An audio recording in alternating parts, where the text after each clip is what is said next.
sa verse 2. So, ang ano pala, ang aking espiritu ay hindi makikipaglaban kay Satanas at sa kanyang mga anghel magpakailanman.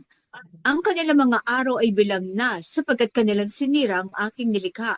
So, ibig sabihin, nabibilang na araw. Yung point na yan na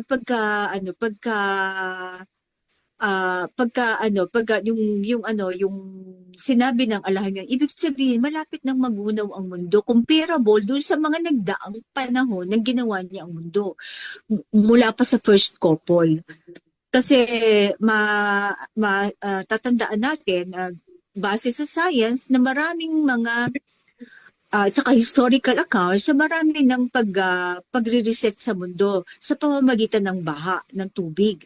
So, ibig sabihin, nung sinabi niya to, hindi ako magkipaglaban kay Satanas ng na bibilang niya ang kanyang mga araw. Ibig sabihin, na siya, kung i-compare natin isang ruler, timeline ng Earth, maraming panahon na ang lumipas kesa sa sa panahon na mula dyan hanggang sa atin. Kasi alam may mga dinosaur pa nung unang araw, ilang milyon ng mga species ang nag-extinct na. Kung titingnan nila, millions of species na nag-extinct. Kasi napakahabang panahon, eons of centuries na ang nagdaan. Kung ikukumpara natin sa panahon natin, yung ating panukat ng panahon sa panahon natin ngayon, yung day, months, years, centuries. So, napakaraming panahon, napakatagal ng panahon na ang lumipas. And then, yung sa mga hindi nakakaalam, ang makalangit na nilalang, ang itinawag ng mensahero sa mga tinatawag na so-called na angels. Makalangit nilalang. Kasi ang angel ay di naman niya ako corruption binayaran. ng mga minion, yun ang tawag sa mga minion ni Satanas.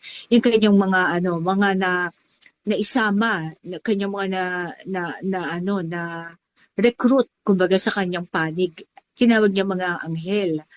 So, pero ang mensahero, tinawag niya mga makalangit na nilalang, all celestial beings. Yun ang tawag ng mensahero.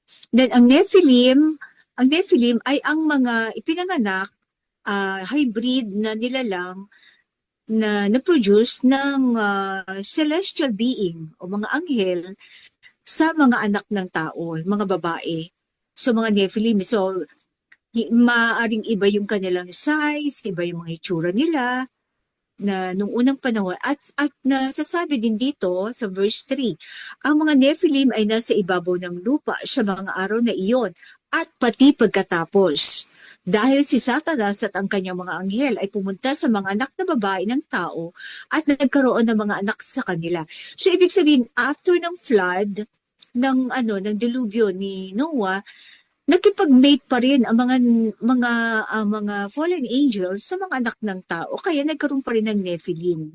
So, alalaan, ang mga angel kasi, iba ang dimension nila, mga spiritual beings. So, hindi sila nalulunod. Then, pwede silang magkatawang tao o katulad ng nangyayari sa unang serpent. Diba? Sino ang pumasok doon?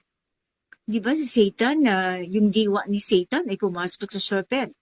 Kaya na ni Lucifer actually, kaya